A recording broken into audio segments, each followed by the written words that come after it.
అందరికీ praise the lord. దేవుని వాక్యాన్ని ధ్యానిద్దాము. మొదటి కొరింథీలకు రాసిన పత్రిక 10వ అధ్యాయము 31వ వచనాన్ని చదువుకుందాం. కాబట్టి మీరు భోజనం చేసినను పానము చేసినను మీరేమి చేసినను సమస్తము దేవుని మహిమ కొరకు చేయుడి. ప్రార్థన చేసుకుందాం. దయగలిగిన ప్రభువా, ఈరోజు ఈ వాక్యాన్ని ధ్యానించుండగా మీరే మాతో మాట్లాడండి. వాక్యంలో ఉండే సత్యాన్ని మేము గ్రహించి అర్థం చేసుకొని దాని ప్రకారం జీవించే భాగ్యాన్ని దయచేయండి. ప్రభా, వాక్యం ద్వారా మాతో మాట్లాడి మమ్మల్ని ఆత్మీయంగా బలపరిచి స్థిరపరిచి ఆశీర్వదించి మీరు మహిమ పొందమని మాట్లాడుతున్న నన్ను మీ శిలువ చాటును మరుగుపరుచుకొని మీ బిడ్డలకు కావాల్సిన వాక్యాన్ని మీరు అనుగ్రహించి మీరే మహిమ ఘనత ప్రభావాలు పొందుకొనమని నజరేయుడైన యేసు పరిశుద్ధ నామంలో అతి వినయంగా బ్రతిమాలి వేడుకుంటున్నాం తండ్రి. ఆమేన్. ఈ వచనాన్ని మనం చూసినట్లయితే మనం ధ్యానించాల్సిన అంశం ఏంటంటే దేవుణ్ణి మహిమపరచుట, గ్లోరిఫైయింగ్ గాడ్. ఈ లోకంలో దేవుడు సమస్తాన్ని కూడా సృష్టించాడు. అంటే భూమిని, ఆకాశాన్ని, మరి సూర్యుడిని, నక్షత్రాలని, జంతువులని, మరి సమస్తం మానవుణ్ణి, ఈ లోకంలో ఉండే సమస్తం కూడా దేవుని ద్వారా సృష్టింపబడినది. ఆదికాండం 1వ అధ్యాయంలో మనం చూసినట్లయితే మొదటి 6 రోజుల్లో దేవుడు ఈ సృష్టి అంతటిని కూడా సృష్టించాడు. అయితే దేవుడు కోరేది ఏంటంటే ఈ సృష్టి అంతయు మరి మానవ జాతి అంతయు కూడా ప్రతి విషయంలో ఆయన్ని మహిమపరచాలి అని దేవుని వాక్యంలో మనం చూస్తున్నాం. అందుకనే పౌలు ఇక్కడ ఏమంటున్నాడంటే, కాబట్టి మీరు భోజనం చేసినను పానం చేసినను మీరేమి చేసినను సమస్తము దేవుని మహిమ కొరకు చేయుడి. అంటే మనం చేసే ప్రతి కార్యము దేవునికి మహిమ కలగాలి అని దేవుడు కోరుతున్నాడు. మరి మొదటి యెషయా గ్రంథము 43:20 చూసినట్లయితే ఈ భూమిలో ఉండే జంతువులన్నీ కూడా ఆయనను స్తుతించి మహిమపరుస్తున్నాయి. ఈ భూమిలో ఉండే సృష్టి అంతా కూడా దేవుణ్ణి స్తుతించి మహిమపరుస్తున్నాయి. కానీ మరి రోమీలకు రాసిన గ్రంథం 1:21లో మనం చూసినట్లయితే దేవుడు సృష్టిని చూసిన మానవుడు, అంటే సమస్తాన్ని సృష్టించిన దేవునికి మహిమ చెల్లించట్లేదు అని దేవుని వాక్యంలో రోమీలకు రాసిన గ్రంథం 1వ అధ్యాయం 21వ వచనంలో మనం చూస్తున్నాం. అంటే ఈ భూలోకంలో ఉండే సమస్తము కూడా దేవుణ్ణి సృష్టించిన సమస్తము కూడా దేవుణ్ణి స్తుతించి గణపరుస్తున్నాయి. కానీ మానవ జాతి ఒక్కటే ఆయన్ని స్తుతించి గణపరచట్లేదు అని దేవుని వాక్యంలో చూస్తున్నాము. కాబట్టి ఈ లోకంలో ఉండే మానవులందరూ కూడా 2 విధాలుగా ఉన్నారు. అంటే 2 తెగల్లో ఉన్నారని మనం చూడవచ్చు. ఒక తెగ ఏంటంటే ఎవరైతే దేవుణ్ణి స్తుతించి ఆరాధించి మహిమపరుస్తున్నారో, అంటే దేవుణ్ణి మహిమపరిచేవారు ఒక తెగకు చెందినవారు. మిగతా వాళ్ళు ఎవరు కూడా దేవుణ్ణి మహిమపరచట్లేదు. కాబట్టి ఈ మానవ జాతిని మనం 2 విధాలుగా విభజించినట్లయితే ఒక భాగమేమో దేవుణ్ణి మహిమపరుస్తుంది, ఇంకొక భాగమేమో దేవుణ్ణి మహిమపరచట్లేదు. కాబట్టి దేవుడు కోరేది ఏంటంటే ఈ మానవ జాతిలో ఉన్న అందరం కూడా దేవుణ్ణి ఎల్లప్పుడూ మహిమపరచాలి అని దేవుని వాక్యం మనకి బోధిస్తుంది. అందుకనే మనం చూసినట్లయితే ఎఫెసీలకు రాసిన పత్రిక 1వ అధ్యాయంలో పౌలు 3 సార్లు దేవునికి కీర్తి కలుగునట్లు అని మనం చూస్తాము. చూడండి, ఎఫెసీలకు రాసిన పత్రిక 1వ అధ్యాయము 6వ వచనంలో మనం చూసినట్లయితే తన కృపా మహిమకు కీర్తి కలుగునట్లును అనే మాటను చూస్తాం. అలాగే 12వ వచనంలో తన మహిమకు కీర్తి కలుగజేయవలనని అనే మాటను చూస్తాము. అలాగే 14వ వచనంలో కూడా చూస్తాము, దేవునికి మహిమకు కీర్తి కలుగుటకై. చూడండి, ఈ 6వ వచనం ఎఫెసీ 1:6లో, అలాగే 12వ అధ్యాయంలో, అలాగే 14వ వచనంలో మనం చూసినట్లయితే దేవుడు మనని ఎందుకు ఆశీర్వదించాడంటే మనం ఎల్లప్పుడూ కూడా ఆయనని మహిమపరిచే వారంగా ఉండాలి. సమస్తము దేవుడు, ఈ సృష్టి అంతటిని సృష్టించిన దేవుడు, సమస్తాన్ని పరిపాలిస్తున్న దేవుడు, సర్వాధికారి అయిన దేవుడు, సర్వోన్నతమైన దేవుడు, త్రియేక దేవుడు, తండ్రి అయిన దేవుడు, కుమారుడైన దేవుడు, పరిశుద్ధాత్మ దేవుడు. ఈ త్రియేక దేవుణ్ణి మనం ఎల్లప్పుడూ గణపరచాలి అని దేవుని వాక్యం మనకు బోధిస్తుంది. కాబట్టి మనము దేవుణ్ణి ఎప్పుడైతే గణపరుస్తామో అప్పుడు దేవుడు మన ద్వారా ఆయన సంతోషించడమే కాకుండా ఆయన నిత్యమైన ఆశీర్వాదాలను మనకు అనుగ్రహిస్తాడు అని దేవుని వాక్యంలో మనం చూస్తున్నాము. కాబట్టి God is expecting each one of us to glorify him. ఆయనని మహిమపరచాలని దేవుడు మనందరినీ కూడా కోరుతున్నాడు అని దేవుని వాక్యంలో మనం చూస్తున్నాము. ఈరోజు మనం దేవుణ్ణి మహిమపరుస్తున్నామా లేదా అనేది మనం ప్రశ్నించుకోవడమే కాకుండా దేవుణ్ణి మనం ఏ విధంగా మహిమపరచగలము అనే అంశాన్ని మనం ధ్యానించాలని నేను కోరుతున్నాను. మొట్టమొదటిగా మనం చూసినట్లయితే దేవుణ్ణి మహిమపరిచేవారు మొట్టమొదటి విషయం ఏంటంటే కన్ఫెసింగ్ జీసస్ యాజ్ లార్డ్. దేవుడు ప్రభువు అని ఎవరైతే ఒప్పుకుంటారో వాళ్ళు దేవుణ్ణి మహిమపరిచేవారుగా ఉంటారు అని దేవుని వాక్యం చెప్తుంది. చూడండి, రోమేలికి రాసిన గ్రంథం 10వ అధ్యాయం 9-10 వచనాల్లో మనం ఆ అంశాన్ని మనం చూస్తాము. రోమేలికి రాసిన గ్రంథం 10వ అధ్యాయము 9-10 వచనాల్లో ఇలాగుంది. అదేమనగా, యేసు ప్రభువని నీ నోటితో ఒప్పుకొని దేవుడు మృతులలో నుంచి ఆయనని లేపెనని నీ హృదయమందు విశ్వసించిన ఎడల నీవు రక్షింపబడదువు. ఏలయనగా నీతి కలుగునట్లు మనుష్యుని హృదయంలో విశ్వసిస్తూ రక్షణ కలుగునట్లు నోటితో ఒప్పుకొనును. కాబట్టి దేవుడు ప్రభు అని ఎవరైతే ఒప్పుకుంటారో, యేసు ప్రభు అని ఎవరైతే ఒప్పుకుంటారో వాళ్ళే దేవుణ్ణి మహిమపరచగలరు అని దేవుని వాక్యంలో మనం చూస్తున్నాము. కాబట్టి యేసు ప్రభు నిజమైన దేవుడు, లోకరక్షకుడిగా ఆయన మన కొరకు ఈ లోకానికి వచ్చాడు. ఆయన దేవుడై ఉండి పరలోకాన్ని విడిచిపెట్టి ఈ భూలోకానికి నరావతారిగా వచ్చి సర్వమానవ పాప పరిహారార్థ బలిగా తను తాను సిలువలో అప్పగించుకొని మనందరి పాపాల నిమిత్తమై ఆయన సిలువలో తన రక్తాన్ని శరీరాన్ని సమర్పించుకొని మన కొరకు బలిగా అర్పించబడి మరణించి సమాధి చేయబడి తిరిగి లేచి మనందరికీ కూడా ఆయన రక్షణ ఇచ్చాడు, నీతినిచ్చాడు, పరిశుద్ధతనిచ్చాడు, విమోచన ఇచ్చాడు. కాబట్టి ఆయన మళ్ళీ రాబోతున్నాడు. ఆయన రాబోయే రెండవ రాకడలో న్యాయాధిపతిగా రాబోతున్నాడు. కాబట్టి ఆయన ఒక్కడే రక్షకుడు, ఆయన ఒక్కడే విమోచకుడు, ఆయన ఒక్కడే ప్రభు అయి ఉన్నాడు అని దేవుని వాక్యం సెలవిస్తున్నది గనక సర్వమానవాళ్ళు దేవుడు కోరేది ఏంటంటే యేసు ప్రభువుని తమ సొంత రక్షకుడిగా ప్రభువుగా అంగీకరించి పరిశుద్ధాత్మ ద్వారా యేసు ప్రభు అని ఒప్పుకున్నప్పుడు మనం దేవుణ్ణి స్తుతించగలము అని దేవుని వాక్యం మనకు బోధిస్తుంది. ఫిలిప్పీలకు రాసిన పత్రిక 2వ అధ్యాయము 9-11 వచనాల్లో కూడా యేసు ప్రభు మన కొరకు ఆయన అప్పగించుకొని మరణించి తిరిగి లేచాక దేవుడు ఆయన్ని అతి ఉన్నతమైన స్థానానికి దేవుడు నడిపించాడు అని దేవుని వాక్యంలో మనం చూస్తున్నాము. కాబట్టి ఆయన ద్వారానే మనము రక్షింపబడతాము, నీతిమంతులుగా తీర్చబడతాము, విమోచింపబడతాము, దేవుని పరలోక రాజ్య వారసులంగా తీర్చబడతాము అని దేవుని వాక్యం చెప్తుంది. ఎందుకంటే ఫిలిప్పీ పత్రిక 2వ అధ్యాయము 9. అందుచేతను పరలోకముందున్న వారిలో కానీ, భూమి మీద ఉన్న వారిలో కానీ, భూమి కింద ఉన్న వారిలో కానీ ప్రతివాని మోకాలు యేసు నామమును వంగునట్లును, ప్రతివాని నాలుక తండ్రి అయిన దేవుని మహిమార్థమై యేసుక్రీస్తు ప్రభు అని ఒప్పుకొన్నట్లును దేవుడు ఆయనను అధికంగా హెచ్చించి ప్రతి నామమునకు పైనామము ఆయనకి అనుగ్రహించాను.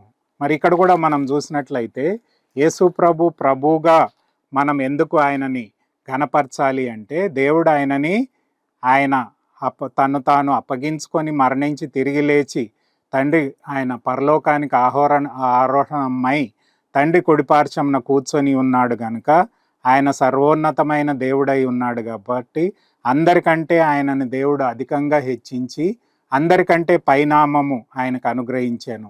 ఆ నామం ఏంటి? ప్రభు, లార్డ్ అనే నామాన్ని యేసు ప్రభుకి ఆపాదించబడ్డది. కాబట్టి యేసు ప్రభు అని ఎవరైతే ఒప్పుకుంటారో వాళ్ళే దేవుణ్ణి మహిమపరచగలుగుతారు అని దేవుని వాక్యం మనకు బోధిస్తుంది. కాబట్టి దేవుణ్ణి మహిమపరిచేవారు యేసు దేవుడు ప్రభువు అని ఒప్పుకోవాలి. అప్పుడే మనం దేవుణ్ణి మహిమపరచగలుగుతాము అని.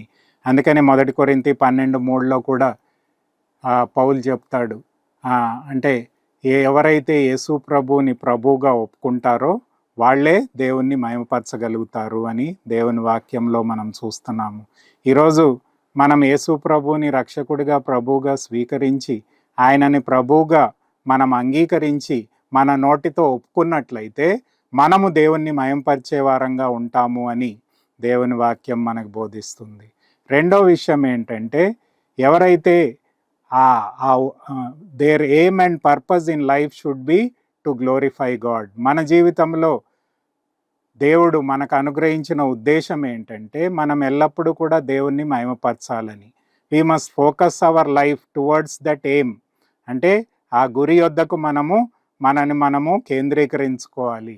దేవుణ్ణి నేను మహిమపరచాలి, ప్రతి విషయంలో ఆయన్ని కనపరచాలి, ఆయన నామాన్ని కి మహిమ తేవాలి అనే ఉద్దేశంతో that should be our aim and purpose in life. మన ఉద్దేశము, మన యొక్క గురి ఎల్లప్పుడూ కూడా ఆయన నామానికి మహిమ తెచ్చే వారంగా ఉండాలి అని దేవుని వాక్యం మనకు బోధిస్తుంది. చూడండి, లూకా సువార్త 9వ అధ్యాయము 23వ వచనంలో ఈ విధంగా ఉంది. లూకా సువార్త 9వ అధ్యాయము 23వ వచనాన్ని మనం చూడాలి. లూకా సువార్త 9:23. మరియు ఆయన అందరితో ఇట్లనను, ఎవడైనను నన్ను వెంబడించగోరిన ఎడల తన్ను తాను ఉపేక్షించుకొని ప్రతిదినము తన సిలువనెత్తుకొని నన్ను వెంబడించవలెను. చూడండి, దేవుణ్ణి మహిమపరచాలని గురువు కలిగి ఉన్నప్పుడు మనం ఏం చేయాలంట? ప్రతిరోజు మన సిలువనెత్తుకొని మనని మనం హెచ్చించుకోక దేవుణ్ణి హెచ్చించే వారమై దేవుని నామాన్ని గణపరిచే వారంగా ఉండాలి అని చెప్తున్నాడు. అంతే కదా? ఎవడనో నన్ను వెంబడించగోరిన వాడు తను తాను ఉపేక్షించుకొని, డినై హిమ్సెల్ఫ్, ప్రతిదినము తన సిలువెత్తుకొని నన్ను వెంబడించాలి. అంటే యేసు ప్రభువుని మహిమపరచాలి అంటే రెండో విషయం ఏంటంటే, ఆయన మహిమపరిచే గురిని మనం కలిగి ఉండాలి. అంటే ప్రతిదినము మన సిలువనెత్తుకొని మనని మనం ఉపేక్షించుకొని ఆయన నామాన్ని గణపరిచే వారంగా ఉండాలి అని దేవుని వాక్యం మనకు బోధిస్తుంది. అలాంటి జీవితాన్ని, అంటే అన్ని విషయాల్లో ఎంత వెల చెల్లించాల్సిందైనా పర్వాలేదు, మనము మన సిలువెత్తుకొని, అంటే అనేక సార్లు మనం ఈ లోకంలో ఇబ్బందులు కష్టాలని ఎదుర్కొంటాము. అయినప్పటికీ మనము దేవుని నామాన్ని గణపరచడానికి మనము అన్ని విషయాల్లో మనం సిద్ధపడి ఉండాలి. కొన్నిసార్లు సమస్యలు ఇబ్బందులు ఎదుర్కొన్నా సరే మనము దేవుని చిత్తాన్ని, దేవునికి మహిమ తెచ్చే వారంగా ఉండాలి అని దేవుని వాక్యం చెప్తుంది. హడ్సన్ టేలర్ అనే దైవజనుడు చైనాకి మిషనరీగా వెళ్ళాడు. ఆయన అక్కడ మనకు తెలుసు, చైనా అంటే కమ్యూనిస్ట్ కంట్రీ. అక్కడ దేవుని వాక్యాన్ని చెప్పడం చాలా కష్టం. మరి ఎవరైతే దేవుని వాక్యాన్ని బోధిస్తారో వాళ్ళని జైల్లో పెట్టి హింసిస్తారు. కాబట్టి అలాంటి ప్రాంతానికి హడ్సన్ టేలర్ మిషనరీగా వెళ్ళాడు. అక్కడ అనేకమైన సమస్యలను ఎదుర్కొన్నాడు.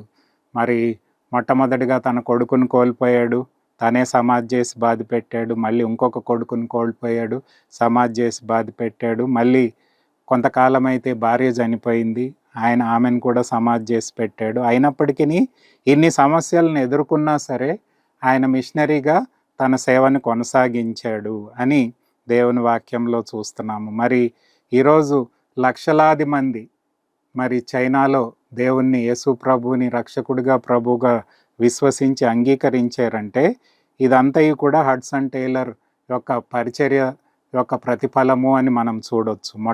ఆయన ద్వారా ఇంకా అనేక మంది ప్రేరేపించబడి అనేక మంది 700 నుంచి 800 మిషనరీస్ చైనాకు వెళ్ళారు, స్వచ్ఛందంగా సేవ చేశారు. అంటే విశ్వాసంతో, ఎలాంటి అమెరికన్ ఎయిడ్ కానీ ఎలాంటిది లేకుండా స్వచ్ఛందంగా, అంటే విశ్వాసంతో సేవ చేశారు. వాళ్ళు ఈ పూట భోజనం చేయాలంటే కూడా ప్రార్థన చేసి దేవుణ్ణి అడిగి, దేవుడు ఒకవేళ ఇస్తే వాళ్ళు భోజనం చేసేవారు. మళ్ళీ నెక్స్ట్ భోజనం చేయడానికి కూడా ప్రార్థన మీద ఆధారపడాలి. అలాగా వాళ్ళు పరిచర్య చేశారు.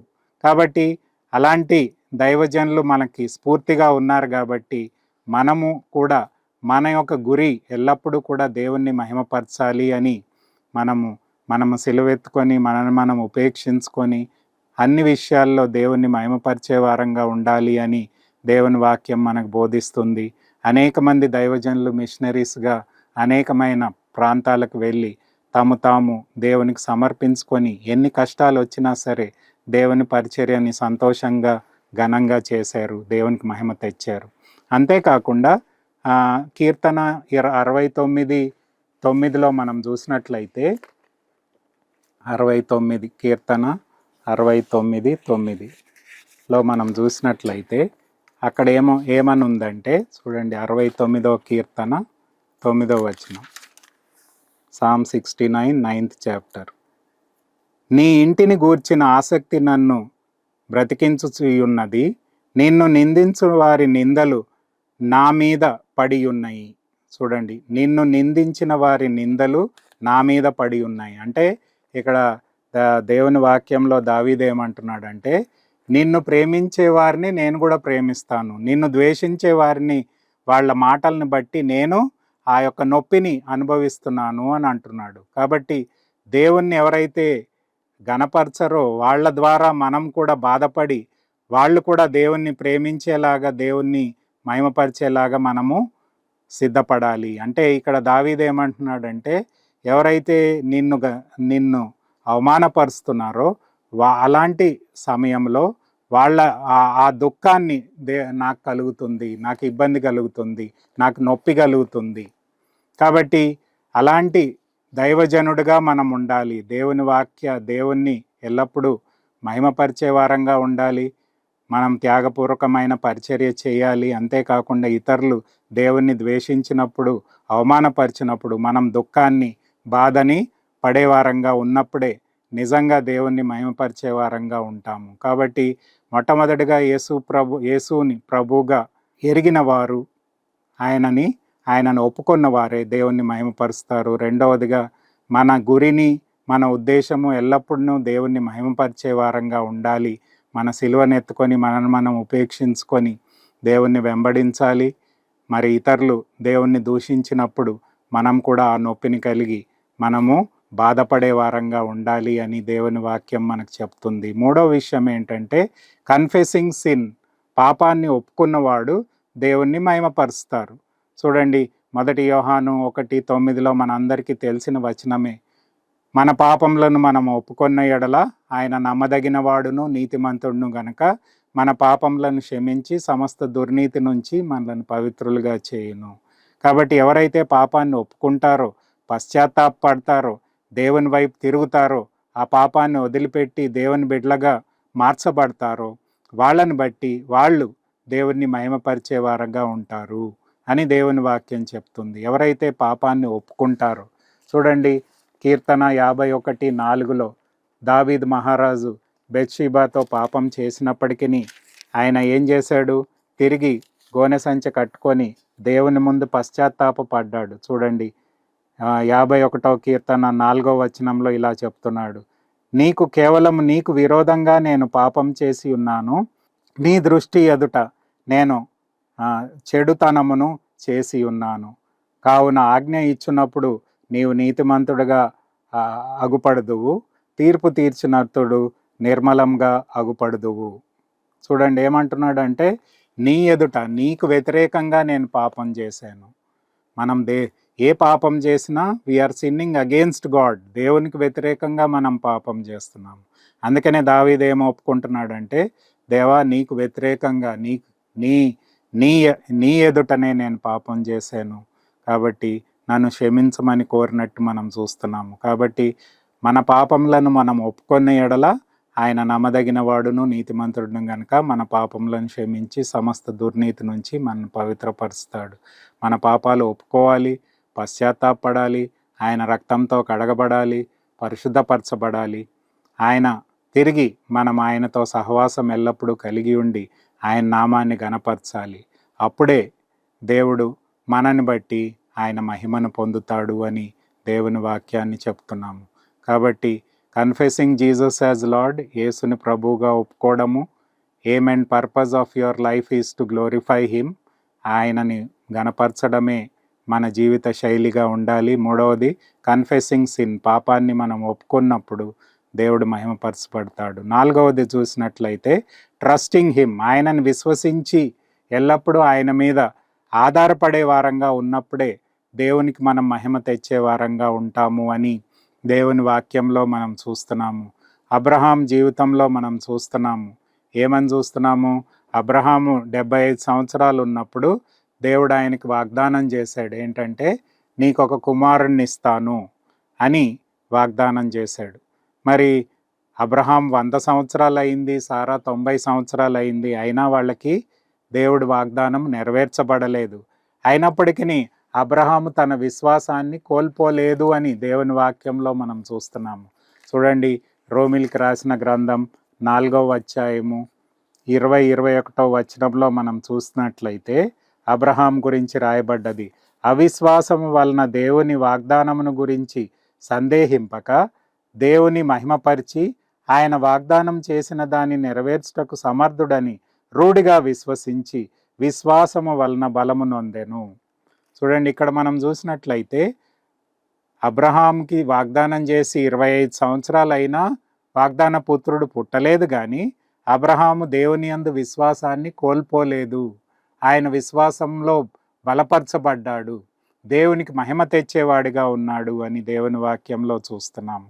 కాబట్టి ఎప్పుడైతే స్థిరమైన విశ్వాసాన్ని దేవుని పట్ల కలిగి ఉన్నాడో, దేవుడు అబ్రహాం జీవితంలో, సారా జీవితంలో ఒక గొప్ప అద్భుతాన్ని చేశాడు.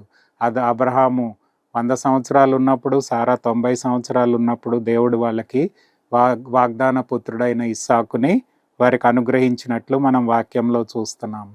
కాబట్టి ఈ కార్యం జరగడానికి ప్రాముఖ్యమైన అంశం ఏంటంటే, అబ్రహాము సారా దేవుని యందు విశ్వాసం ఉంచారు. ఆయన శరీరము మరి 100 సంవత్సరాలప్పుడు almost like a dead person, చనిపోయిన వాడిలాగా ఉన్నాడు. అయినప్పటికీ సారా మరి గర్భం కూడా చనిపోయిన స్థితిలో ఉన్నది. అయినప్పటికీ వారిద్దరు కూడా దేవుని యందు విశ్వాసం ఉంచి వాగ్దానం చేసాడు దేవుడు కాబట్టి ఆ వాగ్దానాన్ని తప్పకుండా నెరవేరుస్తాడని రూఢిగా నమ్మి విశ్వాసంలో బలపడ్డారు. కాబట్టి వారి విశ్వాసాన్ని బట్టి దేవుడు మహిమ పొందాడు, వాళ్ళకి వాగ్దాన పుత్రుడిని దేవుడు అనుగ్రహించాడు. ఇది 4వ విషయంగా మనం గమనించాలి. 5వ విషయం ఏంటంటే స్పిరిచువల్ ఫ్రూట్ఫుల్నెస్. ఆత్మీయమైన పరబలితమైన జీవితం ద్వారా దేవుణ్ణి మనం మహిమపరచగలుగుతాము అని దేవుని వాక్యం మనకు బోధిస్తుంది. చూడండి, జాన్స్ గాస్పల్, యోహాన్ సువార్త 15వ అధ్యాయము 8వ వచనంలో ఇలా ఉంది: మీరు బహుగా ఫలించుట వలన నా తండ్రి మహిమపరచబడును, ఇందువలన మీరు నా శిష్యులగుదురు. చూడండి, ఇక్కడ ఏమనుంది? దేవుణ్ణి మహిమపరచాలంటే మనం ఆత్మీయంగా ఫలించాలి. Spiritual fruitfulness leads to glorification of God. దేవుణ్ణి మనం ఆత్మీయంగా ఫలించినప్పుడు దేవుడు మన జీవితం ద్వారా మహిమ పొందుతాడు అని దేవుని వాక్యంలో రాయబడి ఉంది. మరి దేవునికి మనం ఎలాగ ఫలిస్తాము? 2 విధాలుగా ఫలిస్తాము. Attitude and action. అంటే మన యొక్క క్యారెక్టర్, మన గుణ లక్షణాలను బట్టి దేవుణ్ణి ఆత్మీయంగా మనం ఫలిస్తాము. మన క్రియలను బట్టి దేవుని కోసం మనం ఫలిస్తాము. మొట్టమొదటిగా మన యొక్క గుణ లక్షణాలు ఏంటి? గలతీలకు రాసిన పత్రిక 5:22-23లో మన అందరికీ తెలుసు. ఈ ఆత్మ ఫలాలను మనం చూస్తాం అక్కడ. ఈ ఆత్మ ఫలాలను కలిగి ఉండుట ద్వారా మనం దేవుణ్ణి మహిమపరచగలుగుతాము అని దేవుని వాక్యంలో మనం చూస్తున్నాము. గలతీలకు రాసిన పత్రిక 5వ అధ్యాయం 22-23లో ఉంది కదా. ఆత్మఫలమేమనగా ప్రేమ, సంతోషము, సమాధానము, దీర్ఘశాంతము, దయాళుత్వము, మంచితనము, విశ్వాసము, సాత్వికము, ఆశా నిగ్రహము. ఇట్టి వాటికి విరోధమైన నియమం ఏదియూ లేదు. అంటే ఈ 9 ఆత్మఫలాలు మన జీవితంలో మనం కనపరిచినప్పుడు మనం ఆత్మీయంగా ఫలించిన వారం అవుతాము. ప్రేమ, సంతోషము, సమాధానము, దీర్ఘశాంతము, దయాళుత్వము, మంచితనము, విశ్వాసము, సాత్వికము, ఆశా నిగ్రహము. ఈ 9 ఆత్మఫలాలను మనం కలిగి ఉన్నప్పుడు మనం ఆత్మీయమైన ఫలాల్ని దేవుని కొరకు కలిగి ఉండుట ద్వారా దేవుణ్ణి మనం మహిమపరుస్తాము. అంటే ఇది మన అంతరంగ జీవితంలో కలిగి ఉండాలి. దేవుని కొరకు ఫలించాలంటే ఈ 9 ఆత్మఫలాలను మనం కలిగి జీవించాలి. రెండవదిగా మనం చూసినట్లయితే యాక్షన్. ఫిలిప్పీ 1:11లో ఫ్రూట్ ఆఫ్ రైచియస్నెస్, ఆత్మ ఫలాన్ని, అంటే మన అనుదిన జీవితంలో నీతిమంతుడిగా, పరిశుద్ధునిగా మనం జీవించాలి. మనం అప్పుడు ఆత్మీయంగా మనం ఫలభరితమైన జీవితాన్ని కలిగి ఉంటాము. కాబట్టి నీతితో కూడిన జీవితాన్ని మనం జీవించడం ద్వారా ఆత్మీయ ఫలాన్ని మనం సంపాదించగలుగుతాము. అంతేకాకుండా మన యాక్షన్, అంటే దేవుని కొరకు మనము దేవుని వాక్యాన్ని ప్రజలకు అందించినప్పుడు, మరి మార్కు సువార్త 16:15లో ఏముంది? సర్వలోకానికి వెళ్ళి సర్వ సృష్టికి సువార్త అని చెప్పండి. కాబట్టి ఆత్మలను సంపాదించాలి. దేవుని యొక్క సత్య సువార్తను మనం ప్రజలకి అందించాలి. అప్పుడే ఆత్మ ఫలాన్ని మనం కలిగి ఉంటాము. కాబట్టి అప్పుడే దేవునికి మనం మహిమ తెస్తాము. కాబట్టి ఆత్మీయంగా ఫలించడం ద్వారా దేవుణ్ణి మనం మహిమపరుస్తాం. ఎట్లంటే, ముందుగా మన జీవితంలో దేవుడు కోరిన ఆత్మ ఫలాలు 9 ఆత్మ ఫలాలను కలిగి జీవించాలి. మరి అంతేకాకుండా మరి ఆత్మీయమైన నీతితో కూడిన జీవితాన్ని మనం జీవించాలి. మూడవదిగా దేవుని కొరకు ఆత్మలను సంపాదించాలి. మరి లోకంలో మత్తయి సువార్త 28, 19, 20 వచనాల్లో కూడా యేసు ప్రభు శిష్యులకి ఆ కొండ మీద చెప్పాడు. ఏమని? మీరు సర్వలోకానికి వెళ్ళి దేవుని వాక్యాన్ని బోధించండి అని చెప్పాడు కదా 19, 20 వచనాల్లో. కాబట్టి మీరు వెళ్ళి సమస్త జనులను శిష్యులుగా చేయుడి, తండ్రి యొక్కయు కుమారుని యొక్కయు పరిశుద్ధాత్మ నామంలోనికి వారికి బాప్టిసం ఇచ్చుడి. నేను మీకు ఏ సంగతులను ఆజ్ఞాపించుతునో వాటినన్నిటినీ గైకొనవలనని వారికి బోధించుడి. ఇదిగో నేను యుగ సమాప్తి వరకు సదాకాలము మీకు తోడై ఉన్నానని వారితో చెప్పాను. కాబట్టి దేవుని వాక్యాన్ని ఇతరులకు ప్రకటించి వాళ్ళను కూడా రక్షణలోనికి, నీతిలోనికి, దేవుని శిష్యరికంలోనికి నడిపించే వారంగా ఉండాలి అని దేవుని వాక్యం చెప్తుంది. కాబట్టి ఆత్మీయ ఫలం ద్వారా దేవుణ్ణి మనం మహిమపరచవచ్చు. మన వ్యక్తిగత జీవితాన్ని బట్టి, మరి ఇతరులని దేవుని యొద్దకు నడిపించడం బట్టి దేవుని కొరకు మనం బహుగా ఫలించగలుగుతాము అని దేవుని వాక్యం మనకు బోధిస్తుంది. ఆరో విషయం ఏంటంటే, ప్రైజింగ్ గాడ్, దేవుణ్ణి స్తుతించడం ద్వారా దేవుణ్ణి మనం మహిమపరచవచ్చు. చూడండి, కీర్తనలు 50:23లో ఈ యొక్క మాటను మనం చూస్తాం. సామ్స్ 50:23, 50వ కీర్తన 23వ వచనంలో ఈ విధంగా ఉంది అని మనం చూస్తున్నాం. చూడండి, 50వ కీర్తన 23వ వచనం. స్తుతియాగం అర్పించువాడు నన్ను మహిమపరచుచున్నాడు.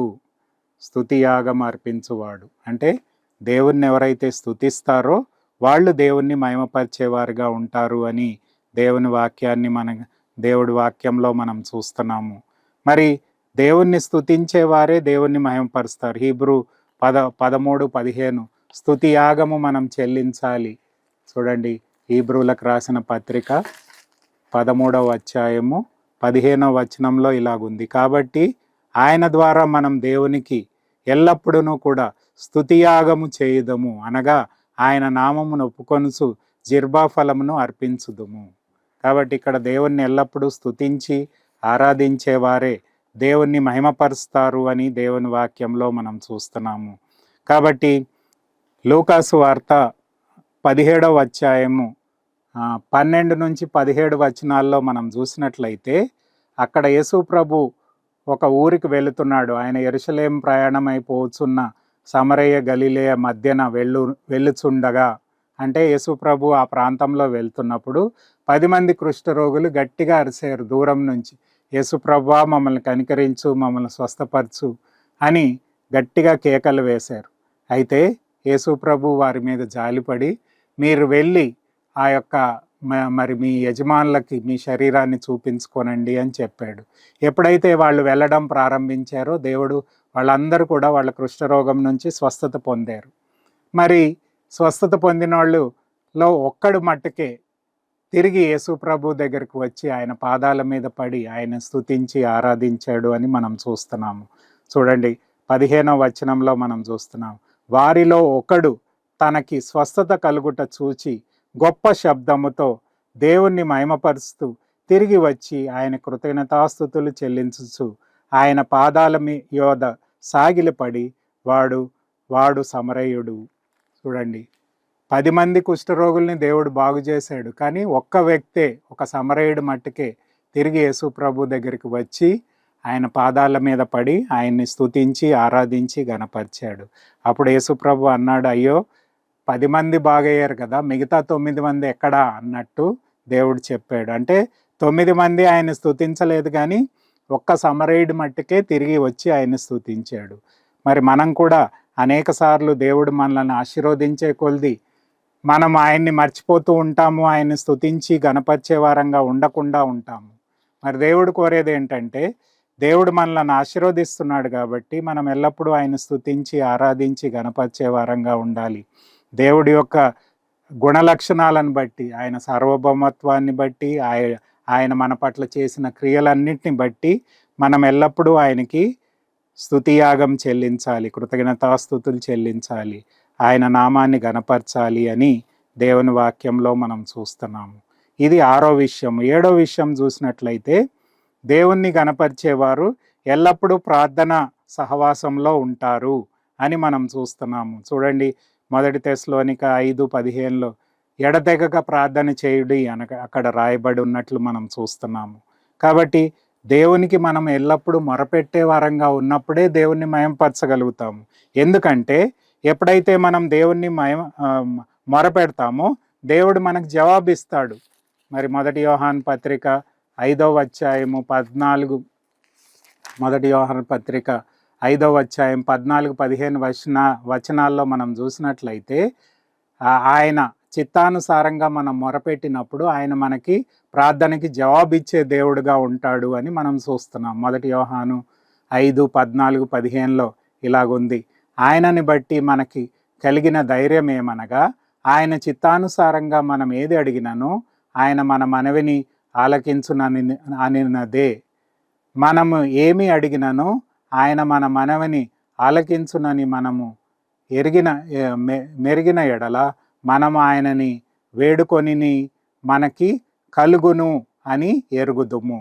కాబట్టి దేవుణ్ణి ఎవరైతే మొరపెడతారో విశ్వాసముతో దేవుని చిత్తానుసారంగా మనము ప్రార్థన చేసినప్పుడు దేవుడు మన ప్రార్థనలకి జవాబిస్తాడు అని దేవుని వాక్యంలో ఉంది. ఫిలిప్పీ 4:6-7లో కూడా అదే అంశాన్ని మనం చూస్తాం. ఏమంటే, ప్రతి విషయంలో మన ఏ కష్టాలు వచ్చినా, ఏ ఇబ్బందులు వచ్చినా మనం ప్రార్థనాపూర్వకంగా మనం చింతపడకుండా ప్రార్థన ద్వారా ఆయనకి సమస్తాన్ని తెలియపరిచినప్పుడు ఆయన మనల్ని తన యొక్క ఆశీర్వాదాలతో నింపుతాడు అని రాయబడి ఉంది. అందుకనే ఫిలిప్పీ 4:6-7లో ఏమనుందంటే, దేనిని గూర్చి చింతపడుకుడి, కానీ ప్రతి విషయంలో ప్రార్థన విజ్ఞాపనల ద్వారా కృతజ్ఞతాపూర్వకంగా మీ విన్నపములు దేవునికి తెలియజేయుడి. అప్పుడు సమస్త జ్ఞానమునకు మించిన దేవుని సమాధానము యేసుక్రీస్తు వలన మీ హృదయములకు మీ తలంపులకు కావలి ఉండును. కాబట్టి దేవుణ్ణి ప్రార్థించేవారు దేవుణ్ణి గణపరచగలరు. ఎప్పుడైతే మనం ప్రార్థిస్తామో దేవుడు మన ప్రార్థనకి జవాబు దయచేస్తాడు. ఆ యొక్క జవాబు ద్వారా దేవుని యొక్క శక్తిని, దేవుని యొక్క కృపను, దేవుని యొక్క గొప్పతనాన్ని మనం గుర్తించగలుగుతాము అని దేవుని వాక్యంలో మనం చూస్తున్నాము. ఎప్పుడైతే మనం ప్రార్థన చేసి మన ప్రార్థనలకి జవాబు పొందుతామో, ఆయన శక్తిని, ఆయన కృపను పొందుకుంటామో, అప్పుడు దేవుణ్ణి మనం మహిమపరిచే వారంగా ఉంటాము అని దేవుని వాక్యంలో మనం చూస్తున్నాము. 8వ విషయం ఏంటంటే, దేవునికి యూజింగ్ స్పిరిచువల్ గిఫ్ట్స్, దేవుడు అనుగ్రహించిన ఆత్మ వరాలను మనం దేవుని కొరకు వినియోగించినప్పుడు దేవుణ్ణి మహిమపరుస్తాము అని రాయబడి ఉంది.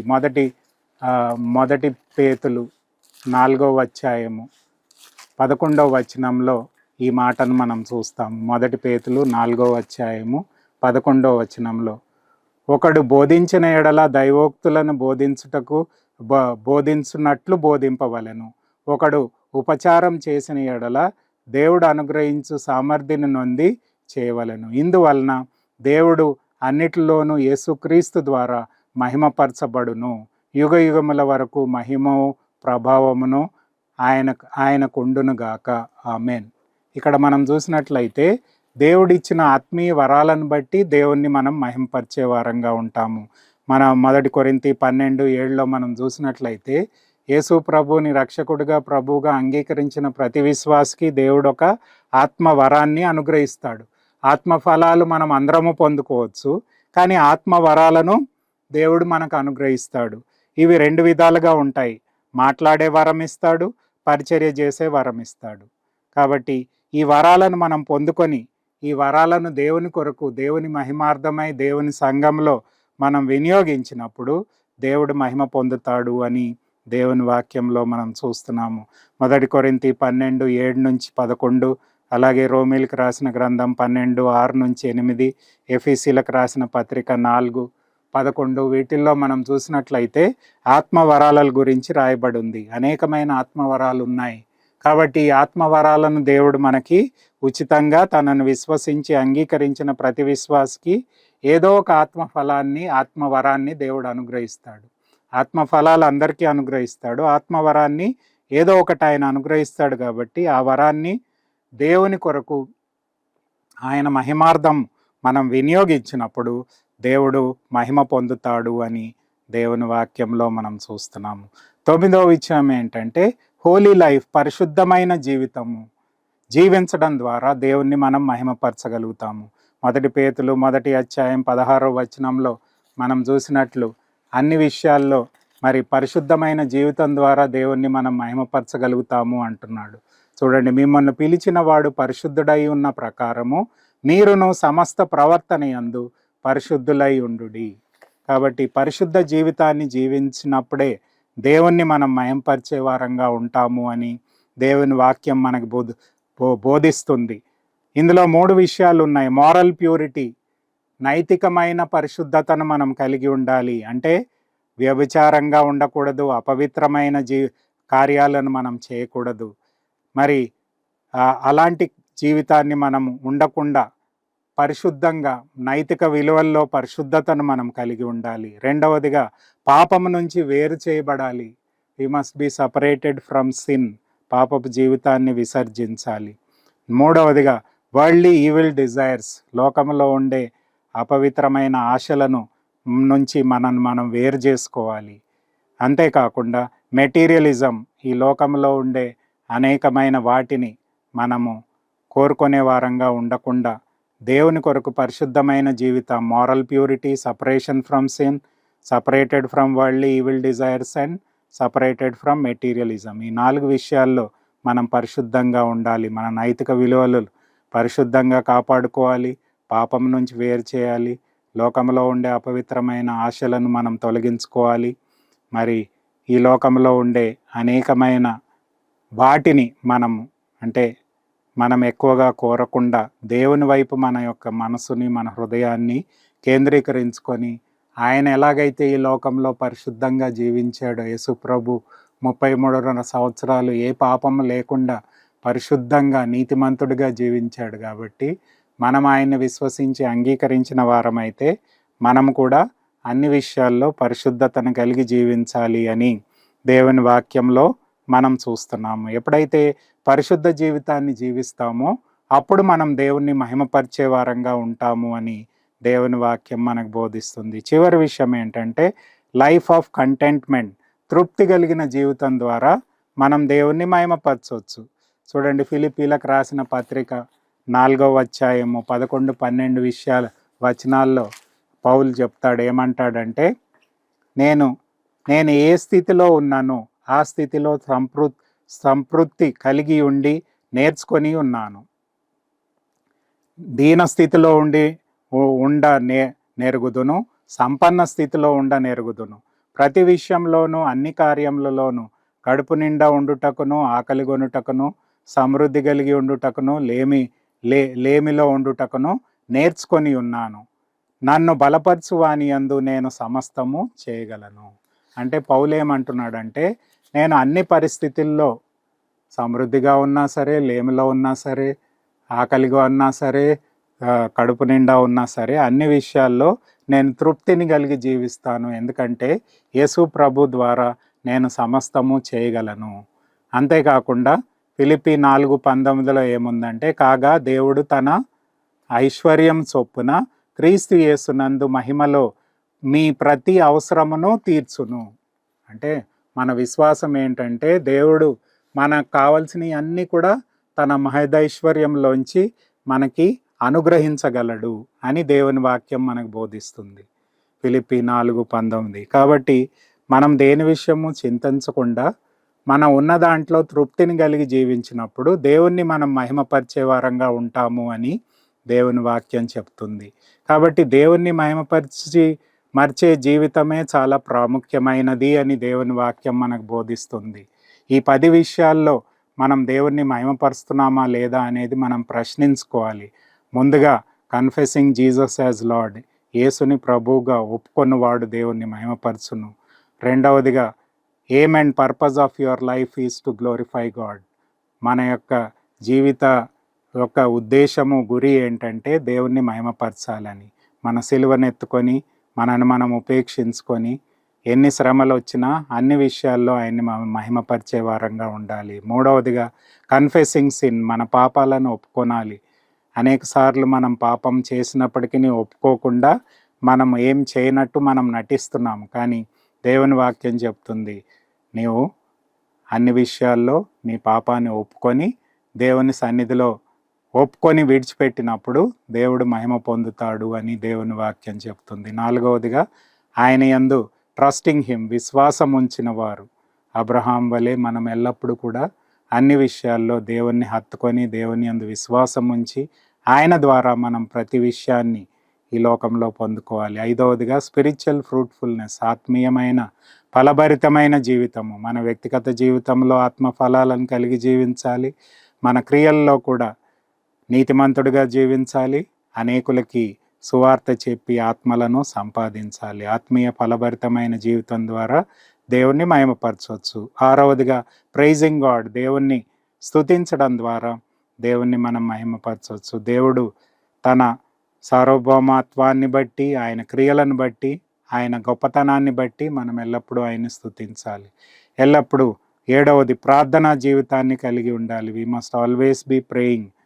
ప్రతి విషయంలో ఎడతెగక ప్రార్థన చేయుడు అని రాయబడిన ప్రకారము ప్రతిదీ కూడా దేవునికి మనము విన్నపముల ద్వారా తెలియపరిచినప్పుడు దేవుడు మన ప్రార్థనకి జవాబిస్తాడు. కాబట్టి దాన్ని బట్టి దేవుడికి మహిమ కలుగుతుంది. ఎనిమిదవ విషయము యూజింగ్ స్పిరిచువల్ గిఫ్ట్స్, ఆత్మీయ వరాలను దేవుడు ప్రతి విశ్వాసికి అనుగ్రహిస్తాడు. కాబట్టి ఆ వరాన్ని దేవుని సంఘంలో, దేవుని పరిచర్యలో మనం వినియోగించుకొని దేవుని నామాన్ని గణపరిచే వారంగా ఉండాలి. తొమ్మిదవదిగా హోలీ లైఫ్, పరిశుద్ధమైన జీవితము. ఈ లోకంలో మనని దేవుడు రక్షించి తన బిడ్డలుగా చేసుకొని తన రక్తంతో కడిగి పవిత్రపరిచి విమోచించి తన స్వాస్థ్యంగా ఎందుకు చేసుకున్నాడంటే మన అనుదిన జీవితంలో మనం ఎల్లప్పుడూ పరిశుద్ధులంగా నిర్దోషులంగా ఉండవాలనని. జగత్ పునాది వేయబడక ముందే యేసుక్రీస్తులో దేవుడు మనల్ని ఏర్పాటు చేసుకున్నాడు అని ఎఫెసీ 1:6లో మనం చూస్తున్నాము. కాబట్టి పరిశుద్ధమైన జీవితం ద్వారా దేవుణ్ణి మనం మహిమపరచగలుగుతాము. 10వది ఏంటంటే లైఫ్ ఆఫ్ కంటెంట్మెంట్, తృప్తి కలిగిన జీవితం ద్వారా దేవుణ్ణి మహిమపరుస్తాము. పౌలు వలె అన్ని పరిస్థితుల్లో మనం దేవుని యందు తృప్తి కలిగిన వారమై దేవుడు తన మహదైశ్వర్యంలోంచి సమస్తము మనకి కావలసినవి ఇవ్వగలడనే విశ్వాసముతో, నిర్భయముతో తృప్తి కలిగిన జీవితాన్ని జీవించడం ద్వారా దేవుణ్ణి మనం మహిమపరచవచ్చు. ఈ 10 విషయాలు మనం కలిగి ఉండాలని, దేవుణ్ణి మనం ఎల్లప్పుడూ మహిమపరచాలని దేవుని వాక్యం మనకు బోధిస్తుంది. కాబట్టి అలాంటి ఆత్మీయ జీవితాన్ని దేవుడు మన అందరికీ కూడా దయచేసి ఆయనే మహిమ, ఘనత, ప్రభావాలు పొందుకోవాలని మనం కోరుకుంటున్నాం. కాబట్టి అలాంటి జీవితాన్ని దేవుడు మన అందరికీ కూడా దయచేయనుగాక. ఆమేన్. ప్రార్థన చేసుకుందాం. దయగలిగిన ప్రభువా, ఈ లోకంలో మమ్మల్ని మీ బిడ్డలుగా ఎందుకు ఏర్పాటు చేసుకున్నావో మీ వాక్యం సెలవిస్తున్నది. మేము అన్ని విషయాల్లో మేము భోజనం చేసినాము, పానం చేసినాను, ఏం చేసినాను ఎల్లప్పుడూ అన్ని విషయాల్లో మీకు మహిమ తెచ్చే వారంగా ఉండాలని మీ వాక్యం సెలవిస్తున్నది. కనుక మా అనుదిన జీవితంలో ఈ 10 విషయాల్లో ప్రభువా మేము ఎల్లప్పుడూ కూడా మీకు నమ్మకంగా జీవించి, యథార్థంగా జీవించి, అన్ని విషయాల్లో మీకు మహిమ తెచ్చే వారంగా ఉండుటకు మమ్మల్ని సిద్ధపరిచి, దీవించి, ఆశీర్వదించి మీ నామానికి మహిమ తెచ్చుకొని మరి మీరే మహిమ, ఘనత, ప్రభావాలు పొందుకొనమని, ఈ విన్న వాక్యాన్ని నీరు కట్టి ఫలింపజేసి మీ నామానికి మహిమ తెచ్చుకొనమని మీకే కృతజ్ఞతాస్తుతులు చెల్లిస్తూ నజరేయుడైన యేసు పరిశుద్ధ నామంలో అతి వినయంగా బ్రతిమాలి వేడుకొంచున్నాను తండ్రి. ఆమేన్.